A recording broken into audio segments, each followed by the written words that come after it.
श्री गुरुवे नमः। चैतन्यं शाश्वतं शान्तं व्योमातीतं निरञ्जनं नादबिन्दुकलातीतं तस्मै श्री गुरुवे नमः। ओम शांति शांति शांति। प्रणाम भवन। श्वेता श्वेत्र उपनिषद स्वामी श्री अखंडानंद सरस्वती जी महाराज का दिव्य ग्रंथ, जिसमें भगवान हमारा प्रवचन 34वां चलेगा आज, और अध्याय है परमात्मा का सविशेष रूप। एक अध्याय तीसरे के मंत्र नंबर 11 और 12 की व्याख्या प्रारंभ होती है।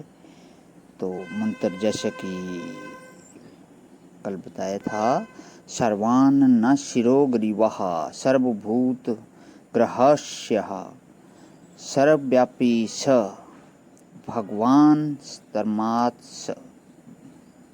सर्वगतः शिव। वह भगवान सर्व मुखों वाला है, सर्व सिरों वाला है और सर्व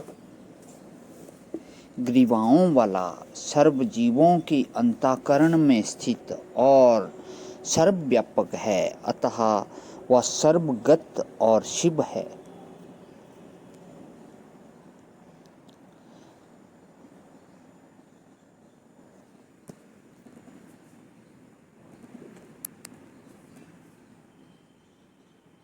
साथ 12वें मंत्र की भी देते हैं व्याख्या कि वह महान प्रभु पुरुष इस निर्मल प्राप्ति के लिए अंतःकरण को प्रेरित करने वाला, सबका शासक, प्रकाश स्वरूप और अव्यय है।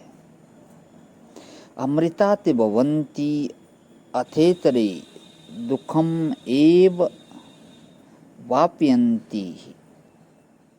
तो ये 10वां मंत्र था। माँ के समान हितैषी श्रुति है। कोटि कोटि माँ से भी अधिक जीव शिशु का अभीष्ट कल्याण चाहने वाली यह श्रुति भगवती यह प्रेरणा देती है कि परमात्मा को जानो। ईश्वर को पहचान लेना यह सबसे बढ़िया है, और ईश्वर की एक ऐसी चीज है कि जिसे पहचान लो तो फिर कभी दुख नहीं होगा। एक बार ईश्वर पहचान में आ जाए तो फिर उसके बाद चाहे तुम जागो, चाहे तुम सो, चाहे तुम सपना देखो, चाहे रो, चाहे गाओ, चाहे चिल्लाओ और चाहे मरो, चाहे जियो, वह फिर आंख से ओझल नहीं होता। एक बार पहचान में आ गया तो फिर वह आंख से ओझल नहीं होता है। उसको संभालना नहीं पड़ता है कि हाय हाय समाधि नहीं रही, हाय हाय स्मृति नहीं रही, हाय मैं बेहोश हो गया। यह सब कुछ नहीं करना पड़ता। तो एक बार उसकी पहचान होना बहुत जरूरी है। वही अविद्या को निवृत्त करती है।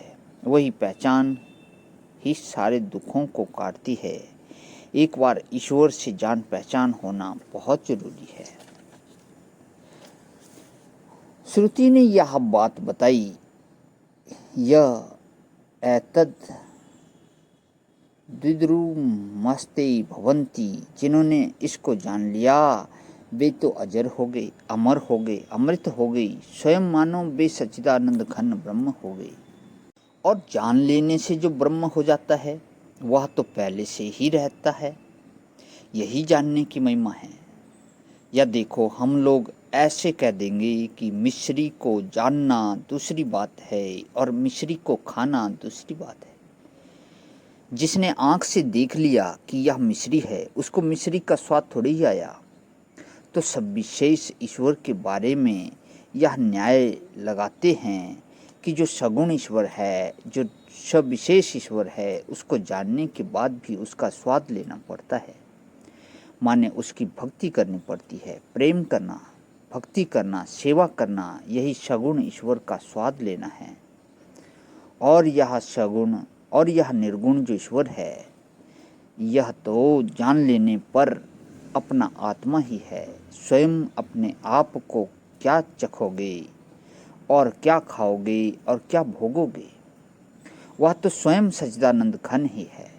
इसलिए निर्गुण निर्विशेष मार्ग में केवल ज्ञान से आत्मा से अभिन्न परमात्मा जो पहले से ही सिद्ध है उसकी उपलब्धि हो जाती है, जबकि सगुण मार्ग में जानने के बाद भी भक्ति की जाती है। प्रणाम भुवन। आज यहीं विराम। ओम शांति शांति शांति।